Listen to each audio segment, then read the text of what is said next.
네, 시장에 나와 있는 다양한 이슈들을 분석해보고요. AI는 어떻게 시장을 현재 판단하고 있는지 AI 전략까지 살펴보는 시간입니다. 오기석의 오픈소스 시작합니다. 자, 오늘은 최근에 나왔던 그리고 어제부터 계속 발표가 되고 있는 경제 지표들을 한번 분석해보고요. 그리고 이제 미국에서 정상회담이 열리기 시작했습니다. 에이펙 정상회담이 열리는데 거기서 가장 중요한 핵심 포인트로 우리가 미중 정상회담을 좀 보고 있죠. 어떤 얘기들이 나오고 있는지 혹시 투자 포인트 찾아볼 수 있는지 알아보도록 하겠습니다. 크래프트 테크놀로지스 오기석 법인장 화상으로 연결되어 있습니다. 법인장님 안녕하세요. 네, 안녕하세요. 크래프트 테크놀로지스 오기석입니다. 네, 반갑습니다.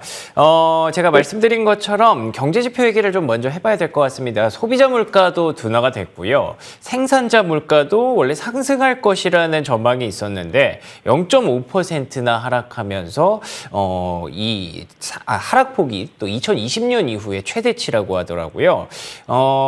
법인장님은 이 물가 지표 하락세 좀 어떻게 해석하고 계신가요? 네. 우선 지금 물가 지표 하락이 소비자 물가, 생산자 물가 두 가지 지금 다 진정되거나 하락하는 모습 보이고 있는데 시장에서 가장 기다려왔던 시그널이 아닌가라는 생각이 사실 들어요. 특히 이제 그 장기 채권 금리도 그렇지만 지금 단기 이제 연준의 기준금리 인하를 촉발시킬 수 있는 혹은 연준 기준금리를 멈출 수 있는 그런 이벤트다라고 생각을 하고 있고요. 특히 이제 PPI 같은 경우는 0.5% 가까이 하락을 했어요. 가장 큰 이제 원인 중에 하나는 그 미국 내 원유 가격 혹은 가솔린 가격 하락이 컸기 때문에 이렇게 지금 PPI 생산자 물가 하락을 했는데 결국은 생산자 물가는 보통 한 3달에서 6달 정도 사이클을 두고 이제 그 소비자 물가로 전이가 되거든요. 이제 그렇다라고 본다라고 하면 지금 이제 인플레이션에 대해서는 조금 걱정을 덜어도 되는 단계가 아닌가. 라는 생각을 하고 있고, 또 10월에 근원 PPI, 이제 코어 PPI 같은 경우는 소폭 사실 오르긴 했지만 전년 동월 대비로 보면 2%대 상승세로 지금 떨어진 상태입니다. 역시도 이제 아직은 완전히 페드 타겟인 2% 레벨까지 내려오진 않았지만 충분히 좀 하락을 하고 있다라는 생각을 해볼 수 있을 것 같고요. 그 소매 판매 같은 경우가 이제 7개월 만에 하락 전환했어요. 제가 기억하는 숫자가 맞으면 0.1% 정도 하락을 했는데 그 시장의 예상치보다는 하락세가 조금은 낮기는 한 걸로 알고 있습니다. 다만 이제 그 트렌드 자체가 소매 판매가 하락했다. 이 데이터를 이제 어떻게 해석하는지에 대한 문제인데 한 방향으로는 이제 인플레이션이 하락할 수 있다라는 쪽으로도 해석할 수가 있을 것 같고 반대 방향 쪽으로는 지금 이제 미국의 경기가 침체 국면으로 들어갈 수도 있는 그런 위험이 여전히 존재하고 있다라는 식으로 이제 생각을 할 수 있을 것 같아요. 워낙 이제 경제의 건전성 자체를 이제 가늠하는 지표로 받아들여지기 때문에 이 부분은 주의가 필요한 상태인 것 같고요. 전반적으로 보면 지금 이제 약간 미국하고 나머지 국가들하고 이제 어떻게 변화하는 좀 한번 볼 필요도 있는 것 같은데 우선 영국 같은 경우는 어제 인플레이션이 발표가 됐거든요. 영국의 경우도 지금 인플레이션이 둔화가 되는 그런 모습을 보이고 있습니다. 다만 이제 중국 같은 경우는 소폭 이제 상회하는 그런 모습 보이고 있는데 중국은 아무래도 독자적으로 돌아가는 경제 시스템이다 보니 상대적으로 중국의 데이터보다는 지금 미국과 영국 유럽과 미국의 이게 데이터가 같은 방향을 이루고 있다라는 게 좀 고무적인 것 같습니다. 맞습니다. 물가가 둔화되는 거는 어떻게든 다 해석하기에 따라서 여러 가지 이유가 있겠지만 어쨌든 다 좋은 거잖아요. 그런데 말씀하신 대로 소매 판매가 둔화되고 있는 것은 사실 가만히 생각해 보면 소비가 둔화되고 결국 기업 실적이 둔화될 수 있다라는 걸 내포하고 있는 부분이기 때문에 과연 우리가 지금은 물가 하락으로 인해서 연준의 정책이 이제 긴축이 그만 진행되기를 기대하고 있는 마음이지만 이게 경기에 대한 우려로 왔을 때 나타날 수 있을 여러 가지 변수들에 대해서도 한번 생각해 볼 문제가 있다라는 점을 또 강조해 주셨습니다. 계속 시장은 불안불안한 그런 상승 랠리를 이어갈 가능성이 높아 보이네요. 자, 그러면 금리 얘기를 좀 해보도록 하겠습니다. 일단은 이 물가가 하락하면서 더 이상 연내 긴축은 하지 않을 것 같다 뿐만 아니라 오히려 이제는 금리 인하까지를 또 전망하는 퍼센테이지들이 조금씩 올라오고 있던데 법인장님은 어떻게 보고 계신가요? 네, 하루 이틀 사이에 사실 완전히 시장의 방향성이 혹은 시장의 참가자들의 생각이 바뀌었던 이제 그런 상황이다라는 걸 먼저 좀 말씀드리고 싶고요. 지금 얘기해 주신 것처럼 올해 안에 추가 금리 인상 현재 없다라고 보는 게 컨센서스인 것 같습니다. 12월 같은 경우는 사실 지금 하루 전만 하더라도 이제 뭐 금리 인상이 없다가 100% 가능성이었다면 지금 오히려 아주 낮은 확률이긴 하지만 12월 달에 금리 인하도 할 수도 있을 것 같다라는 이런 지금 아이디어도 나오고 있거든요. 그래서 지금 인플레이션이 하향 추세를 보이고 있다라는 점이 참 고무적인 게 아닌가. 결국은 투자자들이 가장 기다려왔던 순간이 지금 미국의 그 부활절 연휴, 땡스기빙, 부활절 연휴, 땡스기빙, 이제 추수감사절 연휴 직전부터 지금 나오고 있다라는 점이 좀 산타레일을 한번 기대해 볼 수 있게 하는 이제 그런 상황이 된 것 같지 않나라는 생각이 들고요. 앞서서 말씀드렸던 것처럼 지금 미국뿐만 아니라 영국 같은 경우도 인플레이션이 진정이 되고 있어요. 그렇기 때문에 이제 연준이 홀로 이제 금리 인상에 나설 필요가 더 이상 이제 없어지는 그런 상태가 되지 않았나라는 생각을 하고 있고요. 지금 시장에서는 빠르면 내년 3월부터는 이제 그 연준의 금리 인하가 일어날 수 있다라고 생각하는 것 같아요. 현재 지금 데이터를 보면 내년 3월부터 이제 금리 인하가 일어날 수 있다라는 확률이 한 25에서 30% 정도로 지금 이제 예측이 되고 있고요. 내년 12월 말 기준으로 보면은 이제 예상하는 그 연준의 기준금리 중위값이 한 4.25% 정도 됩니다. 그러니까 현재 수준에서 1% 가까운, 그러니까 내년도에 한 4차례 정도 금리 인하 사이클을 할 수가 있다라는 그런 전망들이 좀 나오고 있어요. 그래서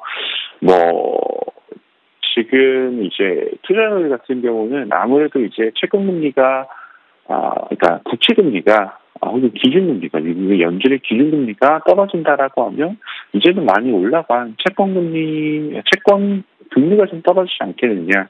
그래서 지금 이제 장기 채권에 대한 투자가 다시 한번 또 살아나고 있는 그 상태거든요. 특히 제일 유명한 미국의 TLT 같은 경우는 작년 한 1년 전 이맘때는 그 운용 자산 규모가 한 5조 원 정도에 불과했던 게 지금은 한 30조 가까이 지금 늘어나고 있어서 굉장히 가파르게 지금 자금이 유입되고 있는 그런 ETF이기도 합니다. 그래서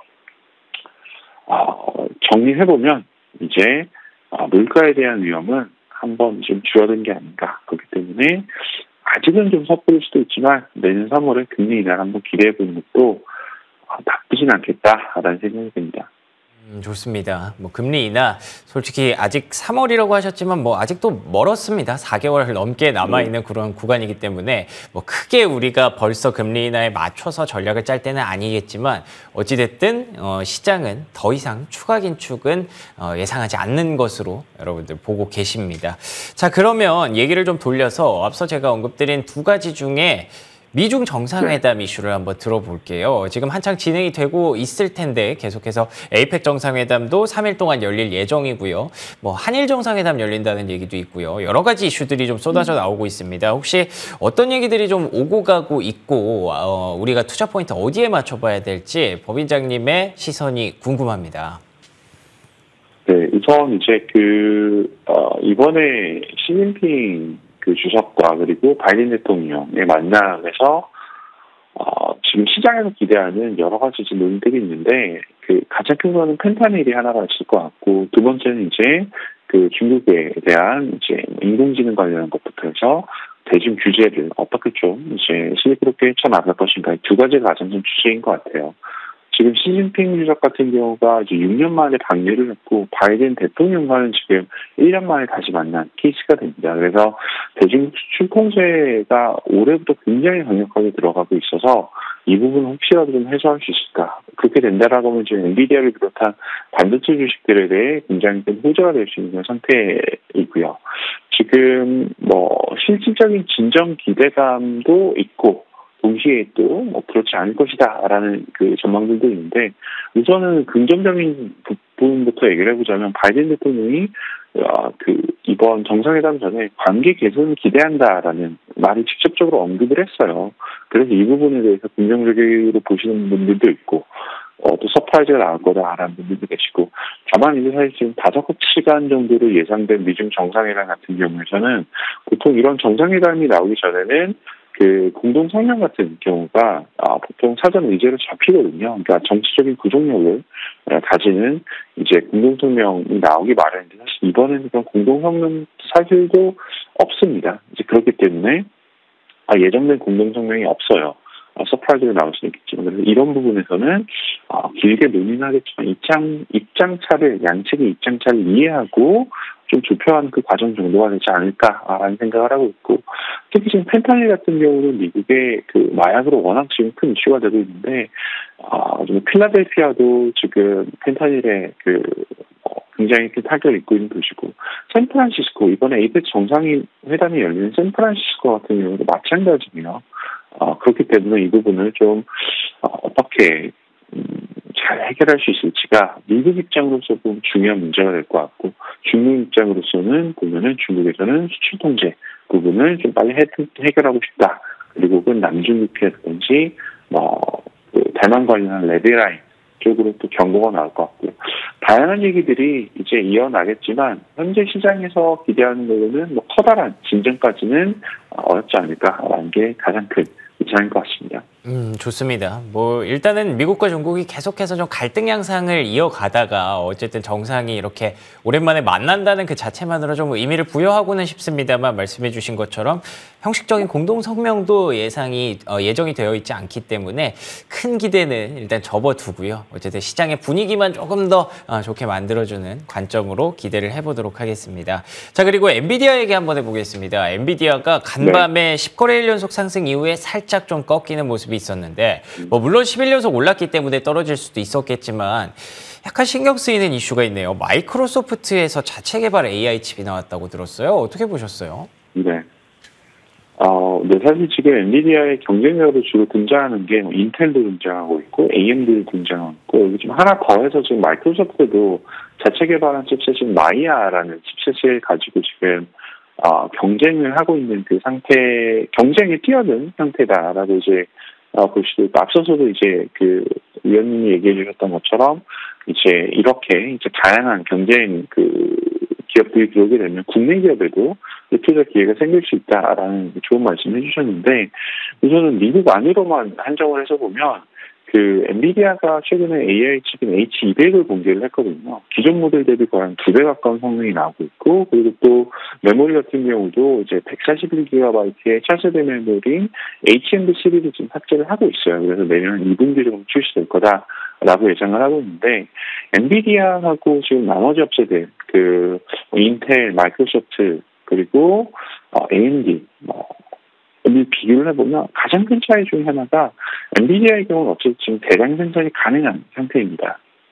나머지 기업들 같은 경우는 아직 이제 생산 능력 혹은 수율에 대한 검증이 필요하고 마이크로소프트 같은 경우는 사실 이번에 발표된 이제 자료를 보면 패키징도 사실 제대로 되지 않았던 것 같아요. 제가 봤을 때 만들 수 있다라는 거지 이걸 대량 생산할 수 있다라는 건 저는 별개의 문제거든요. 그래서 아직은 좀 갈 길이 좀 걸리지 않겠느냐라는 생각을 하고 있고 엔비디아의 경우는 10거래일 상승하고 잠깐 주춤하긴 했지만 그래도 여전히 제 생각에는 AI 관련해서 가장 큰 테마가 되지 않을까라는 생각하고 있고 간밤에 사실 블랙락에서 2024년도 그 테마 전망이 나왔어요. 테마 전망이 나왔는데 그중에서도 지금 보면 거기서 핵심 포인트는 뭐냐면 2023년에 상승세가 있었던 그런 테마들이 내년은 조금 더 성숙히 나가면서 상승 탄력을 유지할 거다라는 얘기를 했고 거기에 가장 먼저 들어온 테마 중에 하나가 AI, 인공지능 관련한 테마들입니다. 그래서 이 부분은 이제 잘 봤으면 좋겠다라는 생각을 하고 있고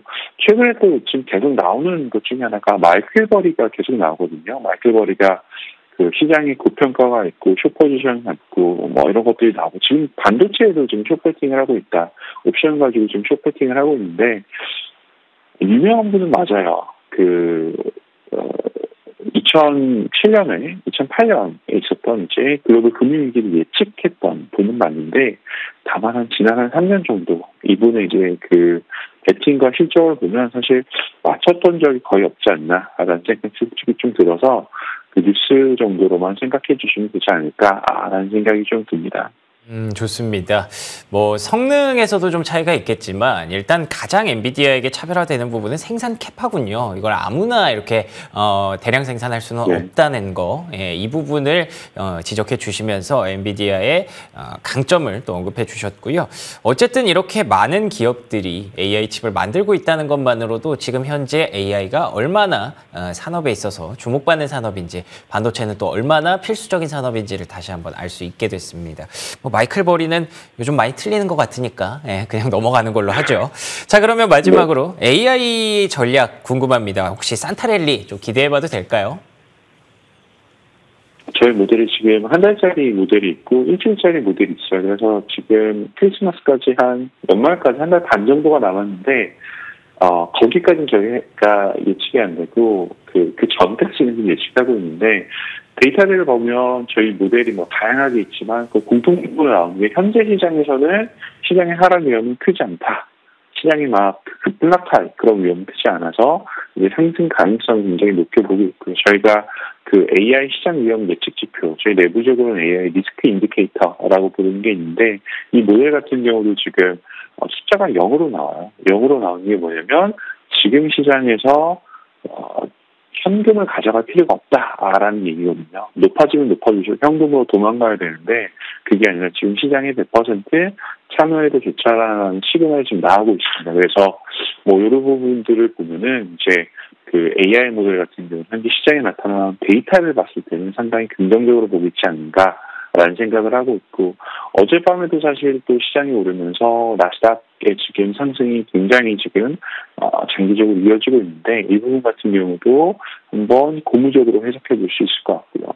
가장 큰 변수는 앞서서 말씀드렸던 이제 그 인플레이션 둔화 그로 인한 이제 그 연준의 기준금리 인하 가능성 혹은 그 추가 상승 기대를 아예 접어버린 이제 그 부분이 지금 가장 큰 이제 시장의 지금 상승 원동력이 아닌가라는 생각을 하고 있고 또 사실 이제 잠깐 이제 좀 다른 얘기만 좀 말씀을 드리면 그 시장의 위험 예측 지표 제가 말씀드렸던 게 인공지능을 활용하는 모델이거든요. 그래서 시장에 보면 미국 시장에 ETF 중에 시장의 하방 위험을 예측하는 ETF들이 있어요. 심플하게 간단하게 말씀드리면 시장이 올라갈 때는 투자하고 위험할 때는 투자하지 않는 이제 그런 ETF라고 보면 되는데 제가 한 3개 정도 지금 가지고 있는데 하나는 이제 인베스코에서 나온 ETF가 있고 대형인 거죠. 두 번째는 글로벌엑스에서 나온 ETF 그리고 세 번째는 저희 큐아트에서 제가 말씀드렸던 그 AI 시장 위험 지표를 바탕으로 운용되는 ETF가 있어요. AIDB라고.